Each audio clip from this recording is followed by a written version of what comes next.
আজকের ভিডিও লেসনটিতে আমরা SSC chemistry chapter 6 এর আরেকটি বোর্ড কোশ্চেন সলভ করব, যেটা এসেছিল সিলেট বোর্ড 2025 সালে। তো দেখো কি বলছে, দুইটা পাত্র দিছে, পাত্র এ এবং পাত্র বি। তো বলছে পটাশিয়াম হাইড্রোক্সাইড আছে, পাত্র এ তে আছে পটাশিয়াম হাইড্রোক্সাইড, কি পরিমাণে আছে? পটাশিয়াম হাইড্রোক্সাইড আছে 15 গ্রাম, এবং দুইটা পাত্রের ভলিউমই সেম, দুইটা পাত্রের জন্য ভলিউম 100 ml। আচ্ছা, নাইট্রিক অ্যাসিডও দেয়া আছে 15 গ্রাম। আচ্ছা, তো আমাদের বলছে এ পাত্রের দ্রবণের ঘনমাত্রা বের করো। ঘনমাত্রা বলতে কার ভ্যালু বের করতে বলছে? এস এর ভ্যালু বের করতে বলছে, তাই না? কোন পাত্রের? এ পাত্রের। আচ্ছা, তাহলে চলো আমরা ম্যাথটা সলভ করি। ওকে, এখানে খেয়াল করো আমাদের কি কি দেওয়া আছে। দেওয়া আছে দেওয়া আছে দেওয়া আছে দেওয়া আছে আচ্ছা, প্রথমে পটাশিয়াম হাইড্রোক্সাইড দেওয়া আছে, পাত্র এতে ছিল পটাশিয়াম হাইড্রোক্সাইড, তাহলে পটাশিয়াম হাইড্রোক্সাইড কি পরিমাণ দেওয়া আছে? 15 গ্রাম। ওকে, 15 গ্রাম দেওয়া আছে। আচ্ছা, পটাশিয়াম হাইড্রোক্সাইডের আয়তন দেওয়া আছে, কতটুকু ভলিউম জুড়ে সে আছে? আয়তন 100 ml। 100 ml। ওকে, এবার দেখো পটাশিয়াম হাইড্রোক্সাইড বলা আছে, এর মানে আমরা মলিকুলার ওয়েট বের করতে পারবো। পটাশিয়াম হাইড্রোক্সাইডের জন্য মলিকুলার ওয়েট কত হবে? পটাশিয়ামের 39, অক্সিজেনের 16, হাইড্রোজেনের 1। তাহলে 39 আর 1 40, 50, 56 গ্রাম। ওকে, তো আমাদের বের করতে বলছে দ্রবণের ঘনমাত্রা, অর্থাৎ এস এর ভ্যালু বের করতে বলেছে। আচ্ছা, তাহলে আমরা ফর্মুলা কি জানি? আমরা জানি আয়তন দেওয়া আছে কোন এককে? মিলিলিটার এককে। তাহলে আমরা লিখতে পারি W equal to SMB divided by 1000। যেহেতু আমাদের এস এর ভ্যালু বের করতে হবে, তাহলে এস কে যদি আমি বাম পাশে আনি, তাহলে লিখতে পারি এমবি, ওপরে লেখা যায় ডব্লিউ ইন্টু 1000। আচ্ছা, তো এখানে যদি আমরা ডব্লিউ এর ভ্যালু কত দেওয়া ছিল? 15, মান বসিয়ে দিলাম, into 1000, molecular weight 56, into volume 100। তো এটা যদি আমরা ক্যালকুলেট করি তাহলে কত আসে? 15 ইন্টু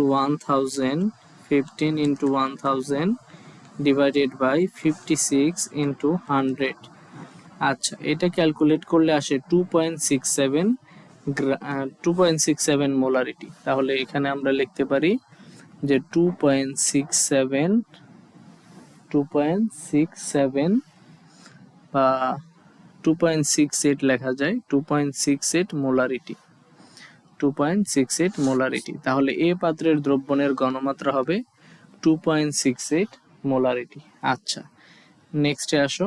বলছে যে উদ্দীপকে উল্লেখিত পাত্র এ এবং পাত্র বি, দুইটা পাত্রের দ্রব্যদ্বয়কে যদি আমরা মিশ্রিত করি তাহলে দ্রবণের প্রকৃতিটা কেমন হবে?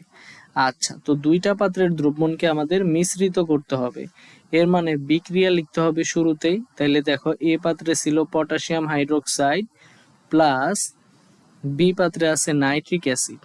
আচ্ছা, তাহলে পটাশিয়াম হাইড্রোক্সাইড কি? একটা ক্ষার। পটাশিয়াম হাইড্রোক্সাইড ক্ষার, প্লাস নাইট্রিক অ্যাসিড একটা অ্যাসিড। তাহলে অ্যাসিড প্লাস ক্ষারের রিঅ্যাকশনে কি হয়? লবণ প্লাস পানি হয়। লবণ প্লাস পানি। তাহলে এখানে কি হবে? একটা লবণ তৈরি হবে। কি লবণ তৈরি হবে? Potassium plus, O H minus, H plus, NO 3 minus. তো এইখানে লবণ তৈরি হবে potassium nitrate, K NO 3, potassium nitrate plus পানি। আচ্ছা, তো এরপরে সেকেন্ড স্টেপ কি আমাদের? ফার্স্ট স্টেপ কি ছিল? বিক্রিয়া লেখা, তাই না? সমতাকরণ করা, তো সমতা এখানে করাই আছে। আচ্ছা, তাইলে আমাদের কাছে জানতে চাওয়া হয়েছে যে মিশ্রিত করলে দ্রবণের প্রকৃতিটা কেমন হবে, অর্থাৎ দ্রবণের প্রকৃতিটা অ্যাসিডীয় হবে না ক্ষারীয় হবে? অ্যাসিডীয় হবে নাকি ক্ষারীয়? আচ্ছা, যদি দ্রবণে অ্যাসিড রয়ে যায়, ধরো রিঅ্যাকশন শেষে আমরা দেখলাম যে বিক্রিয়া পাত্রে অ্যাসিড রয়ে গেছে, তাহলে প্রকৃতি হবে অ্যাসিডীয়। আর যদি আমরা দেখি যে না, বিক্রিয়া করার পরে ক্ষার রয়ে গেছে, তাহলে বিক্রিয়াটা হবে ক্ষারীয়। ওকে, তাহলে চলো আমরা দেখি এটা অ্যাসিডীয় হয় না ক্ষারীয় হয়। আচ্ছা, এর আগে আমাদের খেয়াল করতে হবে যে এগুলার সবগুলারই হচ্ছে আমাদের আণবিক ভর বের করতে হবে। হ্যাঁ, স্ট্যান্ডার্ড ইকুয়েশনে কে কতটুকু বিক্রিয়া করলো এইটা বের করতে হবে।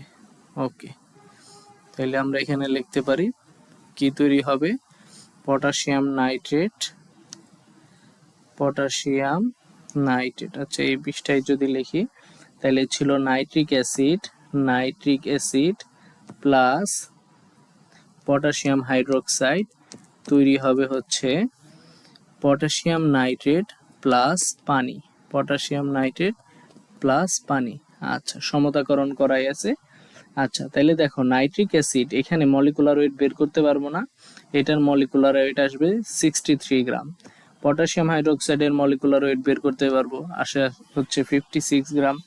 তাহলে এখানে খেয়াল করো 63 গ্রাম নাইট্রিক অ্যাসিডের সাথে রিয়াকশন করে কত গ্রাম, 56 গ্রাম। তাহলে আমরা বের করব যে 63 গ্রাম নাইট্রিক অ্যাসিডের সাথে বিক্রিয়া থেকে আমরা দেখতে পাচ্ছি 63 গ্রাম নাইট্রিক অ্যাসিড বিক্রিয়া করে 56 গ্রাম পটাশিয়াম হাইড্রোক্সাইডের সাথে, 56 গ্রাম পটাশিয়াম হাইড্রোক্সাইডের সাথে, 56 গ্রাম পটাশিয়াম হাইড্রোক্সাইডের সাথে। তাহলে 1 গ্রাম নাইট্রিক অ্যাসিড বিক্রিয়া করবে 56 ডিভাইডেড বাই 63 গ্রাম পটাশিয়াম হাইড্রোক্সাইডের সাথে। অতএব 15 গ্রাম নাইট্রিক অ্যাসিড, হ্যাঁ বিক্রিয়াতে 15 গ্রাম দেওয়া ছিল, তাহলে 15 গ্রাম নাইট্রিক অ্যাসিড বিক্রিয়া করবে 56 into 15 divided by 63 gram potassium হাইড্রোক্সাইডের সাথে। তো এটা যদি আমরা ক্যালকুলেট করি তাহলে আসে 13.33 গ্রাম পটাশিয়াম হাইড্রোক্সাইডের সাথে। আচ্ছা, পটাশিয়াম হাইড্রোক্সাইডের সাথে এবার খেয়াল করবে এখানে যে 15 গ্রাম নাইট্রিক অ্যাসিড এটাই দেয়া ছিল বিক্রিয়াতে, এটা বিক্রিয়া করে কত গ্রামের সাথে, পটাশিয়াম হাইড্রোক্সাইডের সাথে। কিন্তু আমাদের পটাশিয়াম হাইড্রোক্সাইড, হ্যাঁ তো আমরা যদি খেয়াল করি যে 15 গ্রাম নাইট্রিক অ্যাসিড এর জন্য দরকার কতটুকু, 15 গ্রাম নাইট্রিক অ্যাসিডের জন্য পটাশিয়াম হাইড্রোক্সাইড দরকার হচ্ছে 13.33 গ্রাম। কিন্তু এখানে আমাদের পটাশিয়াম হাইড্রোক্সাইড দেওয়া আছে কত গ্রাম, 15 গ্রাম। পটাশিয়াম হাইড্রোক্সাইড দেওয়া আছে 15 গ্রাম, হ্যাঁ দেওয়া আছে 15 গ্রাম, কিন্তু আমরা দেখলাম যে পটাশিয়াম হাইড্রোক্সাইড বিক্রিয়াতে লাগছে হচ্ছে 13.33 গ্রাম। তাহলে কে রয়ে যাবে, তাহলে পটাশিয়াম হাইড্রোক্সাইড রয়ে যাবে না। তাহলে আমরা কি লিখতে পারি যে, হ্যাঁ আমরা লিখতে পারি যে এখানে পটাশিয়াম হাইড্রোক্সাইড দেওয়া ছিল 15 গ্রাম, আমাদের লাগছে কত, 13.33 গ্রাম। সুতরাং বিক্রিয়াতে কে রয়ে যাবে, পটাশিয়াম হাইড্রোক্সাইড। আমরা লিখতে পারি পটাশিয়াম হাইড্রোক্সাইড অবশিষ্ট থাকে, পটাশিয়াম হাইড্রোক্সাইড অবশিষ্ট থাকবে। দেওয়া ছিল হচ্ছে 15 গ্রাম, আমাদের লাগছে 13.33 গ্রাম। তো এটা যদি ক্যালকুলেট করি তাহলে পটাশিয়াম হাইড্রোক্সাইড অবশিষ্ট থাকবে 1.67 গ্রাম, 1.67 গ্রাম। তাহলে বলো পটাশিয়াম হাইড্রোক্সাইড কি অ্যাসিড না ক্ষার? নিশ্চয়ই ক্ষার, পটাশিয়াম হাইড্রোক্সাইড হচ্ছে ক্ষার। যেহেতু দ্রবণে ক্ষার রয়ে গেছে তাহলে দ্রবণের প্রকৃতি কি হবে, ক্ষারীয় হবে। আমরা লিখে দেব যেহেতু দ্রবণে ক্ষার রয়ে গেছে 1.6 গ্রাম, সুতরাং দ্রবণের প্রকৃতি হবে ক্ষারীয়, তো আশা করি আজকের ম্যাথটা তোমরা বুঝতে পেরেছো। তো তোমাদের যদি আজকের এই ভিডিওটা ভালো লেগে থাকে তাহলে অবশ্যই স্টাডি এডুকেশন চ্যানেলটি সাবস্ক্রাইব করবে। ততক্ষণ পর্যন্ত সবাই ভালো থাকবে, সুস্থ থাকবে।